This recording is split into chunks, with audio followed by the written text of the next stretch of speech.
Allahabad high court के जज justice Yashwant Verma को हटाने की प्रक्रिया शुरू हो गई है। लोकसभा में आज स्पीकर ओम बिरला ने 3 सदस्यीय कमेटी के गठन का ऐलान किया। समिति में सुप्रीम कोर्ट के जज अरविंद कुमार, मद्रास हाईकोर्ट के जस्टिस मनीन्द्र मोहन और कर्नाटक हाईकोर्ट के सीनियर एडवोकेट बीवी आचार्य शामिल हैं। स्पीकर ओम बिरला ने कहा कि जस्टिस यशवंत वर्मा के खिलाफ संविधान के अनुच्छेद 124(4) के तहत हाईकोर्ट के जज के पद से हटाने के लिए एक प्रस्ताव है। 146 सांसदों के हस्ताक्षर वाला यह प्रस्ताव 31 जुलाई को मिला था। पूरा विवाद 14 मार्च को शुरू हुआ जब जस्टिस वर्मा के नई दिल्ली स्थित आवास के बाहरी हिस्से में जले हुए नोट बरामद हुए।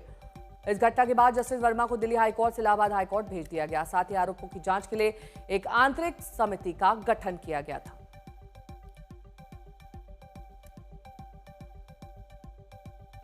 न्यायाधीश जांच अधिनियम 1968 की धारा 3 की उपधारा 2 के अनुसार मैंने न्यायमूर्ति यशवंत वर्मा को पद से हटाने के अनुरोध के आधारों की जांच करने के उद्देश्य से निम्नलिखित 3 सदस्यों वाली एक समिति गठित किए।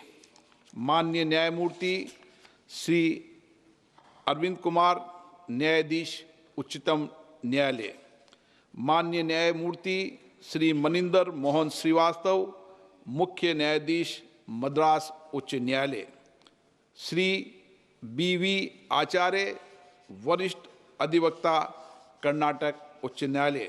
समिति यथाशीघ्र अपनी रिपोर्ट प्रस्तुत करेगी। जांच समिति की रिपोर्ट प्राप्त होने तक ये प्रस्ताव लंबित रहेगा। हिमांशु मिश्रा मेरे सहयोगी जुड़ गए हैं तमाम जानकारी के साथ। जाहिर तौर पर हिमांशु, जस्टिस वर्मा की मुश्किलें आने वाले वक्त में बढ़ सकती है, लेकिन क्या उनके लिए कोई रिलीफ, कोई राहत भी है?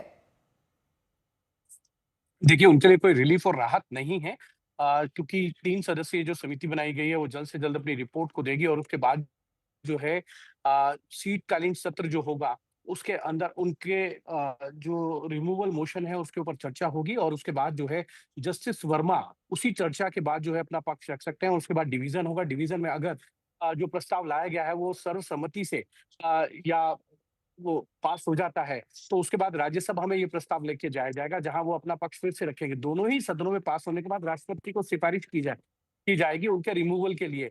तो ऐसे में जस्टिस वर्मा या तो पहले इस्तीफा दे दे या फिर जो है उनके खिलाफ दोनों ही सदनों से ये प्रस्ताव गिर जाए, यही उनके लिए रिलीफ हो सकता है। लेकिन इससे पहले सौमित्र सेन कोलकाता हाईकोर्ट के जज थे, उनके खिलाफ भी भ्रष्टाचार के आरोप लगे थे और राज्यसभा में जब उनके रिमूवल का मोशन लाया गया था तो उन्होंने जो है अपनी पैरवी खुद की थी, लेकिन वो यूनानिमस जो है फैसला हुआ था, यानी कि आम सहमति बनी थी उस प्रस्ताव के पक्ष में जो उनके खिलाफ लाया गया था। और जैसे ही वो प्रस्ताव राज्यसभा से पास हुआ, लोकसभा में प्रस्ताव जाता उससे पहले ही जो है सौमित्र सेन जो कोलकाता हाईकोर्ट के जज थे उन्होंने इस्तीफा दे दिया था। तो ऐसी परिस्थिति में सिर्फ उनके पास यही एक औपचारिक जो विकल्प है, या तो वो खुद इस्तीफा दे दें या दोनों ही सदनों से वो जो उनके खिलाफ प्रस्ताव लाया गया है वो पास ना हो।